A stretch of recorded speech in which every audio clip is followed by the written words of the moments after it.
Nikola Jokic, kakabalik lang nag-viral agad. Usap-usapan ng assists. LeBron, binunyag kung ano ang sekreto sa tagumpay ngayon ng Lakers. At Warriors may nakikitang talented center sa G League.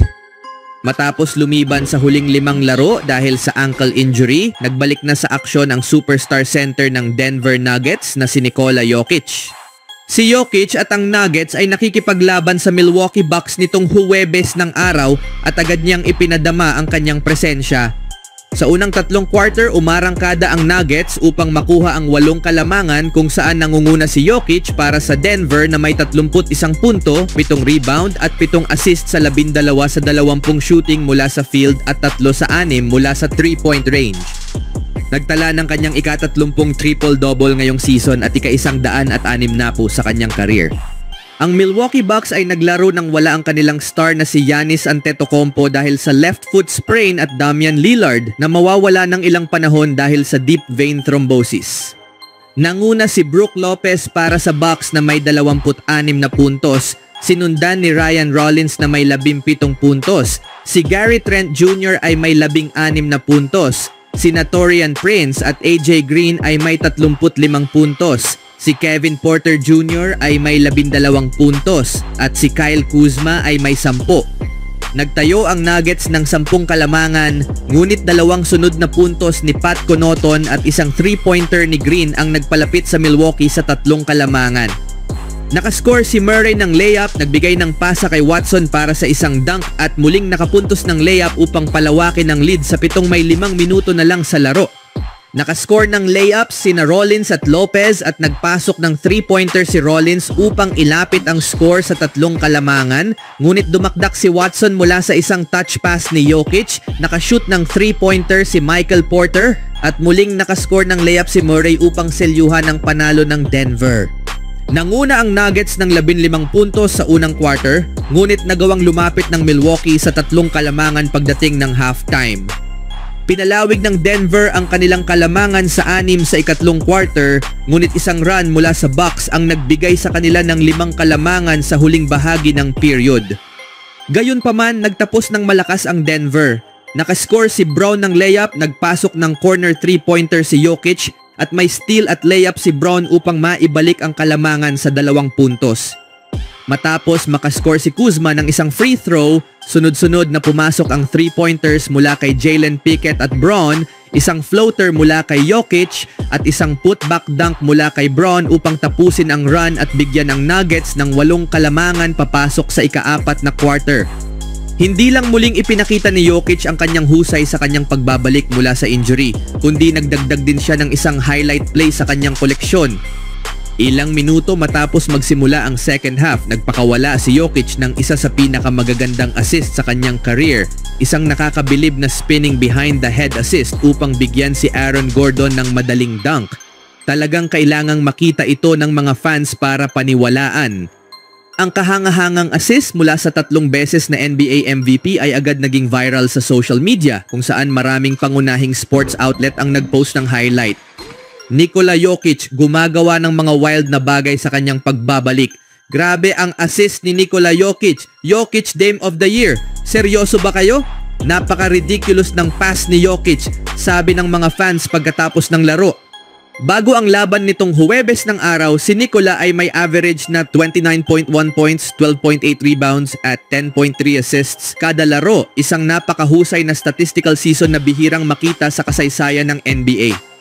Sa sumunod na balita naman, sa record na 43-28, ngayong season, may ilang bagay pang kailangang ayusin ng Los Angeles Lakers matapos ang trade para kay Luka Doncic.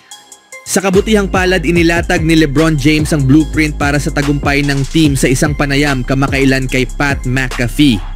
Ang kalusugan ang pinakamahalagang bagay para sa aming team. Wala kami sa posisyon kung saan kaya naming mawala ang kahit sinong manlalaro, sabi ni James. Pagkatapos noon, kailangang mag-click kaming 3, ako, Luka at Reeves, sa parehong oras.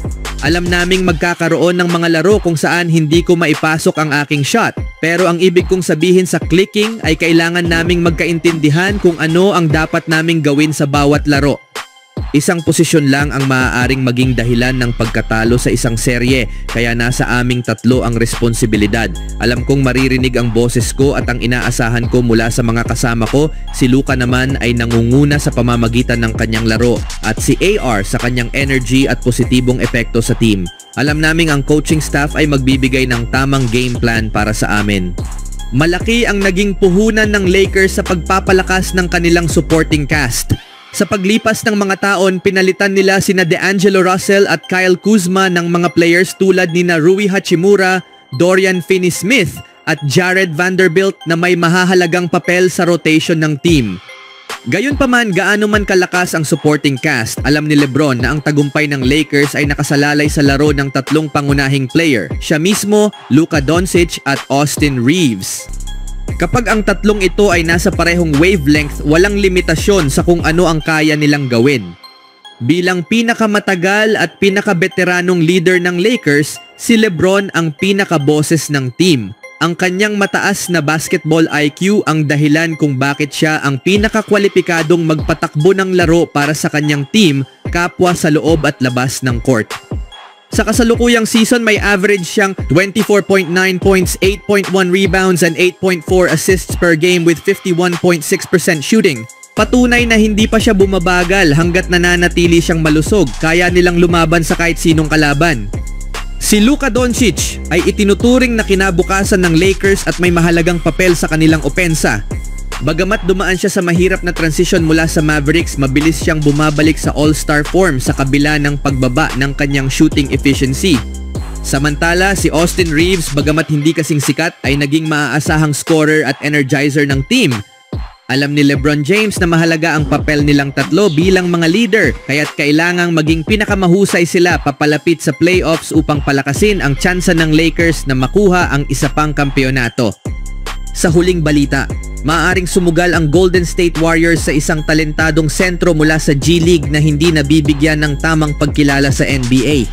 Kailangan ng Warriors ng mas malaking presensya sa loob, ang rookie na si Quinton Post na may taas na 7 talampakan. Unti-unti siyang nagiging maaasahang starting center ng Golden State kamakailan na may average na 9.3 points, 4.2 rebounds and 2 3-pointers kada laro sa huling 30 laro niya habang mahusay ding nagbabantay sa rim. Samantala, si Trayce Jackson-Davis ay hindi na masyadong ginagamit sa rotation at si Kevon Looney ay hindi na ang pangunahing opsyon ng Warriors sa gitna. Dahil dito, maaaring bigyan ng pagkakataon ng Golden State ang standout center ng Westchester Knicks, si Moses Brown, upang mapalalim ang kanilang frontcourt. Matinding presensya ang ipinakita ni Brown sa G League kung saan may 17.9 points, 16.2 rebounds and 0.9 blocks kada laro ngayong season.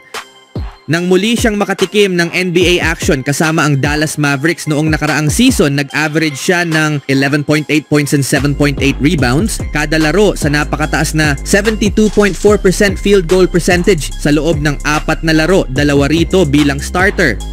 Sa taas na 7'2", magiging malaking asset si Brown para sa Warriors bilang isang backup big man. Ang kanyang agresibong paglalaro sa loob ay isang bagay na kasalukuyang wala sa kahit sinong center ng Golden State. Dahil dito, maaaring makagawa na naman ng matalinong hakbang ang front office ng Warriors kung bibigyan nila ng pagkakataon si Brown, isang oportunidad na pinatunayan niyang karapat-dapat siya. Sa edad na 25 taon, ang kanyang gutom sa laro ay maaaring maging susi upang magbigay siya ng kalidad na kontribusyon para sa isang team na may kultura ng panalo tulad ng Warriors. Ano ang masasabi niyo mga kaibigan?